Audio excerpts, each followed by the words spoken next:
This is just a reminder why Plan B is so important. So, the two scenarios that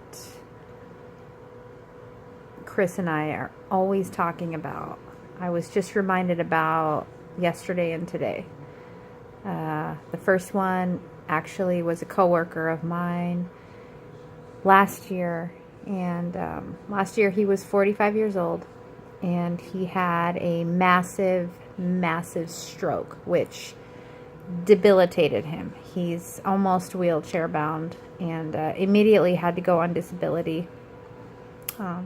He's a respiratory therapist, worked 2 jobs. He's a 19-year-old, and now he's wheelchair bound. And that was a year ago. And last night when I was at work, I got called down to the ER for a stroke victim, and it was him. And he had a huge, massive stroke. He was still bleeding inside.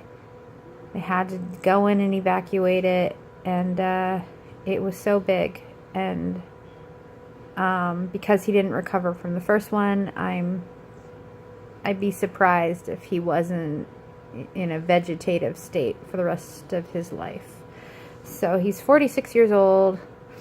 He left a hysterical wife and a hysterical 19-year-old at the bedside, and he's 46. He's younger than Chris, and he's a little bit older than me. And that's that.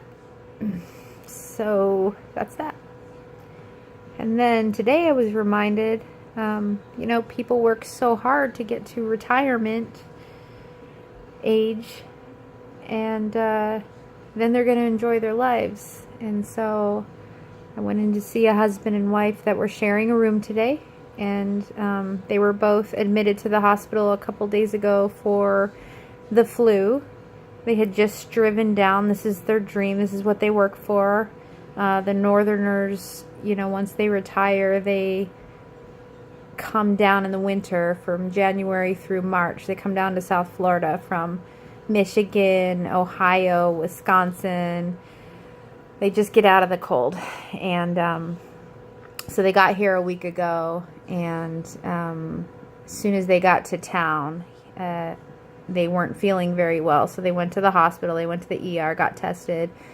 Turns out they had influenza A, which is a whopping epidemic down here. They both got chest x-rays, and accidentally on the chest x-ray, now these guys, keep in mind, are 69 and 70.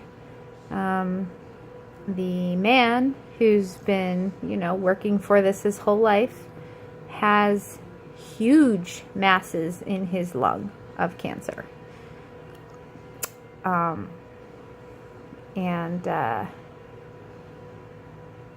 Yeah, it's according to them, I did not look at the CT, but according to them, it's really bad, like really bad.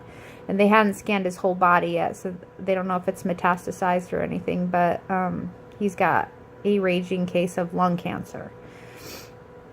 So they got down here a week ago to spend their winter here for 3 months, and ended up in the hospital. They're trying to recover from the flu so they can get back up north to go start treating his cancer. But I don't think his prognosis is very good. So it was just another reminder that,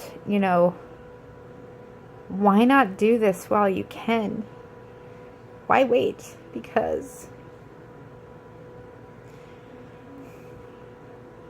you don't have control over the future, and they're not going to be able to live their dream.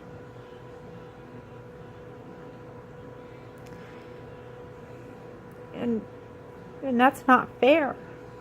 That is just not fair. And my coworker,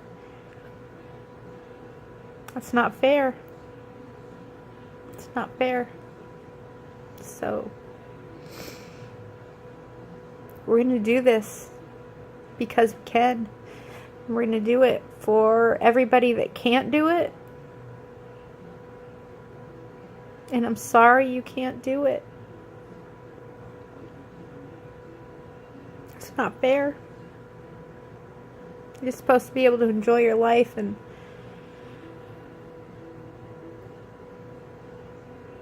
I just feel so bad for these people. So this just kind of reconfirmed I was on the fence of doing this whole trip, and I don't know, but I don't know. One of us might not be able to do it in a year or 2 years. We might not be able to. We might not have that opportunity.